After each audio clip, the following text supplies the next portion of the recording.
Good morning, everybody. I'm Sean Healy, and my company is Dragon Koi Coaching. This morning, I wanted to talk to you a little bit about brain chemistry. So, in business, in marketing, when we're dealing with potential customers, um, they come in the door, they look at our advertising, they look at our Facebook posts or website or whatever, um, and they make decisions about us. And so, the reality of this it comes from an unconscious perspective. Part of the crazy thing with I think people and advertising and communication really is pretty much all of it is unconscious. So every second we have about 10 to 12 million bits of information coming into our system. Okay, we're aware of about 40, anywhere from 40 to say 140 of those bits. So most everything that happens, the reactions that we have, the feelings that we have, the emotions that we have, the decisions that we make, the changes that we make in our lives really are all unconscious. So, if you think about this, the brain has about 100 trillion connections in it. And when information comes into those systems, it creates connection. And those connections are stored. Those connections are stored as memories, with feelings, with emotions, and all of the changes that we have are because of that. So what I wanted to talk about is the actual brain chemistry and the neurotransmitters and what's happening at those 100 trillion connections. Essentially, I'm going to look at five. We're going to look at endorphins, we're going to look at dopamine, we're going to look at serotonin, oxytocin, and cortisol. And so let's start at the top. Let's start with endorphins.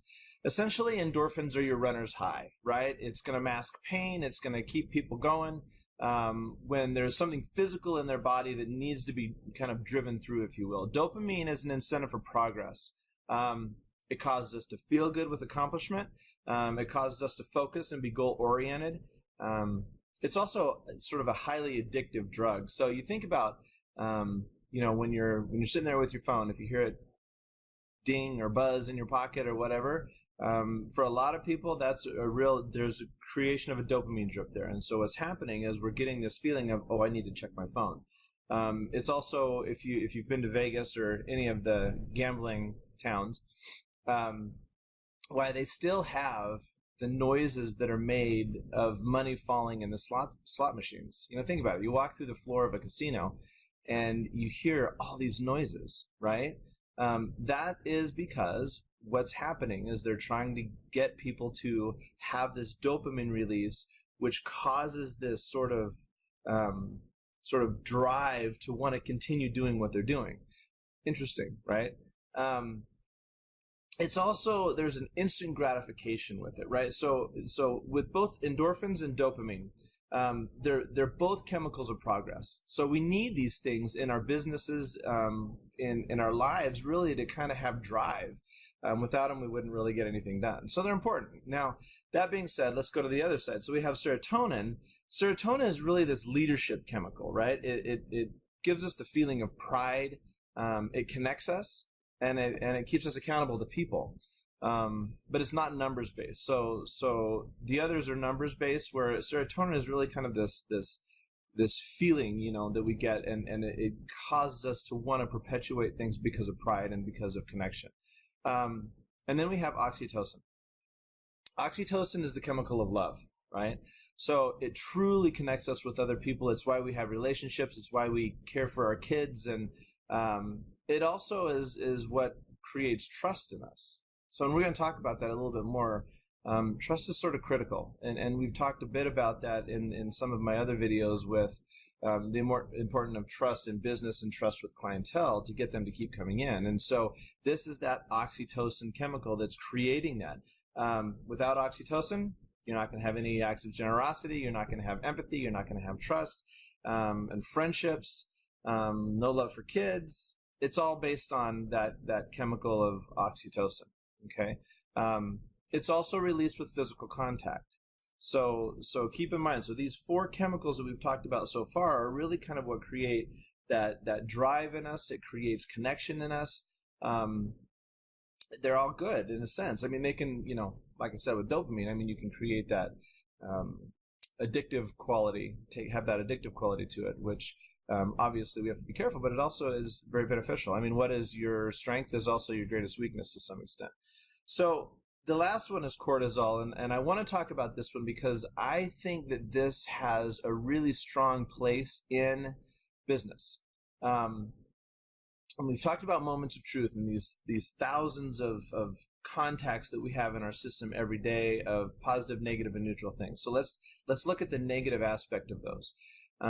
If you have negative association with something, now again, in business, in marketing, it can be the way something looks, the way something feels, any of that can cause a negative situation, right? But with that, if we think about it from a brain chemistry perspective, if you're releasing cortisol into your system, and this is a massive problem, I think, in society today, because we're constantly running all the time, right? And we have this constant sort of cortisol drip, and I believe that we've created a situation where we think it's necessary to have stress to be successful a lot of the time. I don't think it's true, but I think that a lot of people have conditioned themselves around that reality. So cortisol is actually really important from a fight or flight perspective. So if I'm out in the wild and I'm, say, a groundhog, and all of a sudden I hear something in the grass over next to me. I mean, we've all seen the pictures, right? One hops up, a whole bunch of them hop up, right? And the reality with cortisol is it's we don't necessarily have to see the stimulus, if you will, that's causing it to release, but it causes us to heighten our awareness. Okay, it's very effective for fight or flight. So you kind of lift up a bit. You're ready to either fight whatever's coming at you and going to eat you, or you're going to run away from it, and that's what happens. Historically, what happens is there's a threat. We have a fight or flight response. Cortisol gets released. We would run away or protect ourselves. When that's done, it goes back down. The problem in modern society is that it's sort of going all the time, right? Now, we can talk about the physiology and the reality behind cortisol release and health and stuff like that. It's, I think, a massive problem. But from a marketing and a business perspective, we have to think, okay, so if someone walks into our business and there is, for whatever reason, a cortisol release, a little bit of a cortisol release. So let's say, for example, in a studio where you walk in and there's no front desk, no receptionist, you walk in and you sort of feel like you're walking right into a session or a class. It's uncomfortable, for anybody that happens to, because you don't want to interrupt. And so in that second, there's a cortisol drip, right? And the tendency is to release yourself from that situation and walk back out the door. The other thing with this is it creates a situation where when cortisol is released, oxytocin is inhibited. So remember, oxytocin is that chemical of love and the chemical of connection and trust. So if cortisol is released, trust automatically goes down. Okay, so from a brain chemistry perspective, I think if we sort of understand these chemicals a little bit better and what's actually happening inside the brain in these 100 trillion connections, we have a better chance of obtaining and maintaining customers based on brain chemistry, if we really think about it, right? I mean, we've all heard of the whole idea of feng shui, and you can have your opinion or your belief about what that means.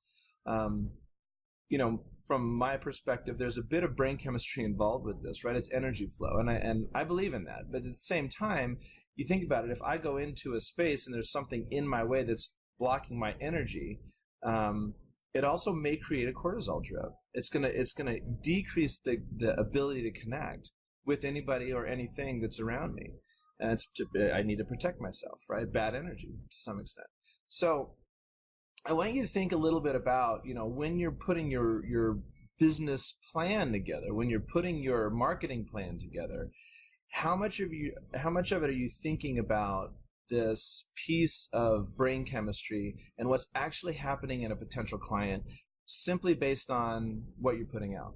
And again, the fonts, the colors, the placement, all of those things that are happening. Again, remember, almost everything is unconscious in your brain when it comes to information and the stuff that we see and the stuff that we take in, generally speaking, throughout our day. So if we can come from that perspective, realize that everything you're doing, people aren't aware of for the most part. They become aware to make it make sense in their brain. So remember, cortisol is the one that we sort of need to look at from a perspective of, if we get it to release, it's going to create a situation where we have less connection, less trust. And so whether it be marketing and what you're putting out on that aspect, again, can be social media, can be website, can be print, can be any of the advertising and marketing realities, but also from a business side. So when you're contacting with clients, like that face-to-face, once you have them as a client, keep in mind all these things are happening at the same time. We want to really look at this from a business perspective, from an employment perspective. What are you doing to create a situation, if you're an owner of a studio, to be able to support your employees and make sure that they don't have cortisol drips all the time going on based on conversations that you're having, or your approach to conversations, or your approach to business, or expectations with them, or how you create your systems to help them feel supported and comfortable and wanting to be able to connect and give. So, like I said, little bit of a science head insight with this. From a biochemistry perspective, I think it's important to understand people. The more you can understand people and communication and how the brain is actually working to make decisions from an unconscious level, I think totally, the more successful you're going to be with this, whether it be in your marketing and advertising and drawing new customers in, or if it's running your business in general. So, I would encourage anybody to look into this a little bit further. I think once you get into it, it's fascinating information, and I think it's kind of critical. So anyway, I thought I'd give you a little science talk for the day, although it'd be a little bit shallow because we can go a lot deeper with any of this stuff. But once again, have an awesome day, have an awesome rest of your week, and go out there and do it to it. Have a great day, you guys. Talk to you next time.